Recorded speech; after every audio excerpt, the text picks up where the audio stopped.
My name is Emily, and at 26, I'm a driven career woman. Currently, I share a home with my husband, John. Lately, I've been contemplating starting a family soon, but John believes we should first focus on building a house and settling down before considering children. Therefore, we're diligently saving money for our future home. Despite my desire to start a family promptly, John remains adamant about his stance. Whenever I broach the topic of children, he reiterates the need to establish our home first. It's disheartening how he disregards my perspective. I resign myself to the idea that I must work harder to contribute to our savings. John and I have been married for a year now, and I've noticed a pattern in our relationship. He rarely considers my opinions, a trait that persisted from our dating days. Initially, I admired his strong convictions, but in marriage, mutual respect for each other's viewpoints is essential. I fear our marriage is faltering, especially with the influence of his parents, who live just a short drive away. John frequently visits his parents, citing reasons like cutting down on expenses. However, I've discovered he indulges in drinks with his coworkers, conveniently omitting these expenses from his frugal calculations.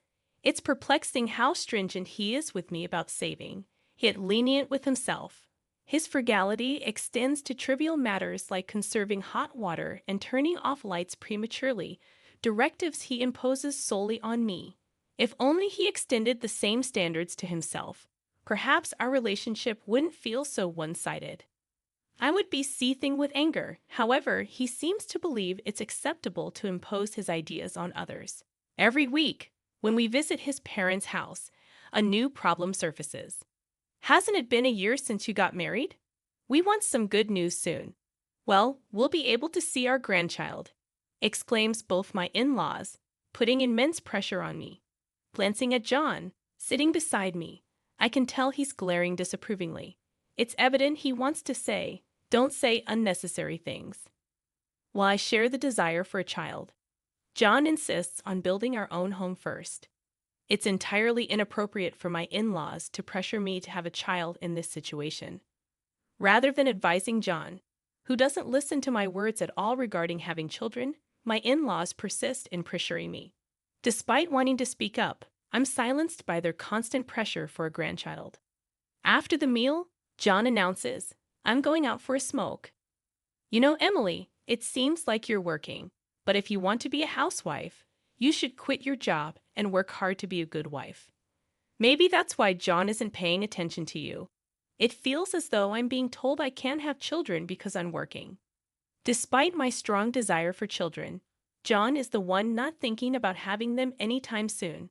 Just quit your job already, urges my in-law. I retort, it was John who asked me to work. Why don't you talk to John first before constantly lecturing me? Expressing my anger, I continue. When it comes to having children, I want them too. But it's John who stubbornly refuses to listen to me until we have our own home. Instead of nagging at me, why don't you make sure you tell your son the truth? My words leave my in-laws in a state of shock. I excused myself with a simple apology and left the table, making my way towards the entrance. The anger within me extended to John, who leisurely smoked by the entrance. Without saying a word, I climbed into the car, and he followed suit, casually remarking, Hey, are you leaving already? Knowing he would never disclose the truth to his parents, I grew weary of the various things my in-laws constantly told me. I declared that I wouldn't be visiting my in-laws' house anymore, and John widened his eyes in surprise. Why not? We can save on food expenses, right? You also want a home soon and children, don't you? He questioned. Fed up with the continuous impositions from both him and my in-laws, I snapped back. If it's about saving, I've told you many times that we would save more if you stopped going to drinking parties or smoking. Instead of driving to your parents' house just to save the cost of one meal, why don't you save in that way? Everyone needs a break. Expressing my frustration, I continued, You keep imposing things on me, like not using hot water and turning off the lights by 10 p.m. You think we can save money without sacrificing anything. If I have to go through all this trouble alone, then I don't need a home. I'm fed up with this. You never sacrifice anything yourself, but you're okay with imposing it on others. He seemed to downplay the situation, saying it's not a big deal. But I countered, no, it is a big deal. How much patience do you think I've had all this time? Moreover, I was infuriated by his pretense in front of his parents, making it appear as if I were the reason we couldn't have grandchildren. I'm tired of being the only one asked to have grandchildren. It's not me who doesn't want children, it's John. I've been saying it for a long time. I want children soon, so please stop being so angry. Seeing John struggle to deal with my unusual anger brought a slight sense of satisfaction, but it didn't resolve everything. Unsure of what to do next, I gazed out of the car window, ignoring John. A turning point for us came a month later when one of my relatives, my father's brother, passed away. With several pieces of land, a luxurious mansion, and a lavish lifestyle, my uncle's passing became a revelation for John. Impressive. I didn't know you had such a remarkable relative, he remarked a few days later. Upon receiving news about my uncle's inheritance, I decided to discuss the details with the lawyer in our apartment. Recognizing that it was a matter exclusively related to me and had no bearing on John, I politely asked him to leave the room, especially since he seemed uneasy about the concept of inheritance. I wanted to spare him any potential trouble that could arise if he got involved. After about 3 hours of listening to the lawyer explain the intricacies of the inheritance, I thanked him and asked him to leave.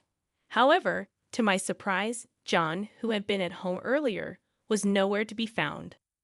Assuming he had probably stepped out to avoid interrupting my conversation with the lawyer, I started preparing dinner.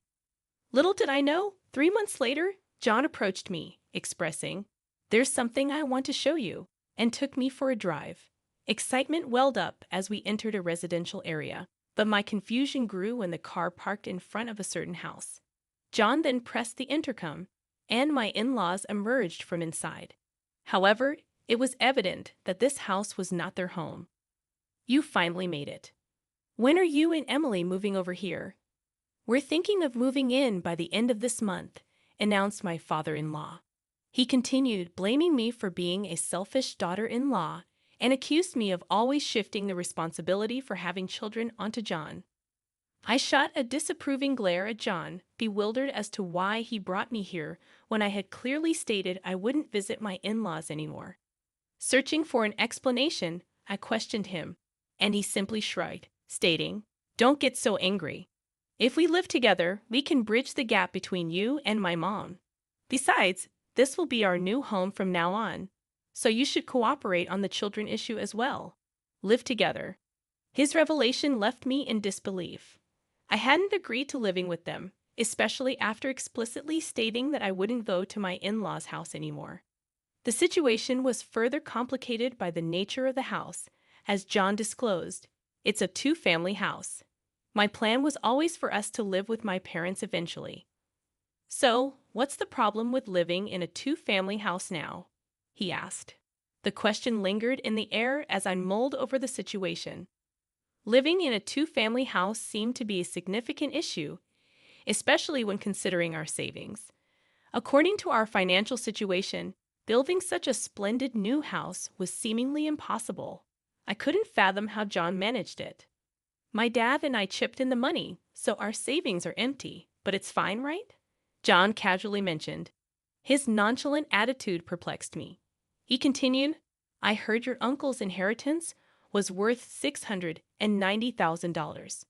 So, if you use that money to repay us for the cost of the two-family house, it should be fine, huh?" I was taken aback. The idea that he believed my inheritance should be used to fund the house without my consent baffled me. Even if I were to inherit the money, how I used it should be my decision, not his. Frustrated by my rejection of their proposal, John reached into his bag and pulled out a pre-filled divorce form with his name on it. "Your money is our money. If you don't like living together, let's get a divorce," he declared. I took the divorce form from his hand, expressing, "Fine, if living together is the alternative, then divorce is the better choice." Firmly placing the divorce form into my bag, I turned my back on him and my in-laws, who looked stunned. Ignoring their reactions, I continued, "By the way, I renounced my uncle's inheritance. John froze with a bewildered expression. Without waiting for a response, I took a bus and headed home to our apartment. Upon arrival, I promptly filled in my name on the divorce form, which already had John's name on it. I then submitted the divorce papers and immediately purchased cardboard boxes at a home improvement store to start preparing for the move. Recognizing that I couldn't handle the move alone, I hired a moving company.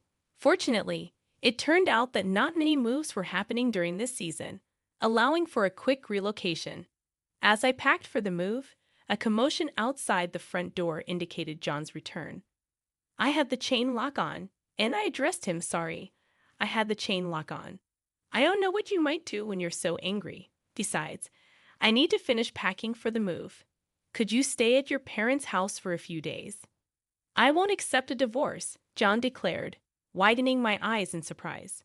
I reminded him, but you handed me the divorce form, didn't you? If you sign the divorce papers, that means you agree to the divorce, you know. Astonished, I questioned whether he truly understood the implications of what he had done. He frowned, appearing frustrated, but quickly changed the subject. Why would you give up on a $690,000 inheritance? Normally, you'd inherit it, he questioned. It seemed he had overheard some details about the inheritance, but hadn't grasped the full story. Likely, after learning about the $690,000 inheritance, he had rushed to my in-laws, and they impulsively purchased the two-family house without considering the consequences. I explained. The inheritance discussion came to me because there wasn't anyone else to inherit it. My uncle had 3 sons, 2 daughters, a wife, and grandchildren. However, all of them renounced the inheritance, so it ended up coming to me. My uncle did have $690,000, but he had to demolish his mansion, spend a lot on maintaining his land, and had plenty of debt. I realized that renouncing the inheritance was a better choice than inheriting it. John was in disbelief, exclaiming, "No way. So even if you had inherited $690,000, you're saying there wouldn't have been much money left? That's fraud." I explained that the lawyer and I had a proper discussion about it, but someone had eavesdropped and left before hearing the whole story. My words left him speechless, and perhaps he finally realized he was in the wrong. However, I asserted, "It's too late now. You betrayed my trust. We've already filed for a divorce, and you and I are no longer a couple. Why are you suddenly saying you don't want a divorce now? If you truly didn't want a divorce, you should have followed me right away when I returned, shouldn't you?" I reminded him of the consequences of his actions, emphasizing that his mother's opinion about the divorce didn't change the fact that he and his father had invested in the two-family house. His mother's lack of experience with work didn't allow her to fully appreciate the value of money. I sighed, realizing it wasn't my role to listen to his complaints about his parents. If we were still a married couple, I might have entertained the conversation. However, I reminded him, "You haven't submitted the divorce papers yet, have you?" He pleaded, "If you do it now, we can still be a couple. Please, let's live together in that two-family house." "I've already submitted the divorce papers, so it's pointless now," I replied. His expression slumped in front of the apartment door, appearing bewildered and lost. While I believed he brought this upon himself, I couldn't let him linger outside forever. Briefly considering sending him away, I realized I had no time to waste, so I continued with my preparations for the move. After a while, he was gone, and I proceeded with the move, informing my workplace about the divorce, especially since my boss had acted as our mediator. Feeling obligated to apologize for the divorce, I also shared the news with my coworkers who had been invited to our wedding during lunch break.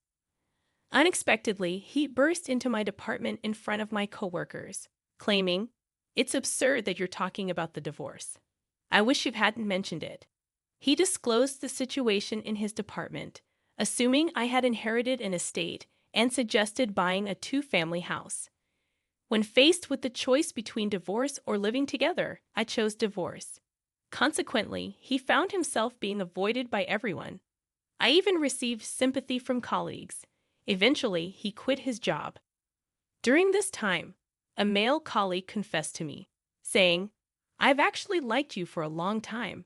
I hope to build a home where we can communicate as a couple and work things out together."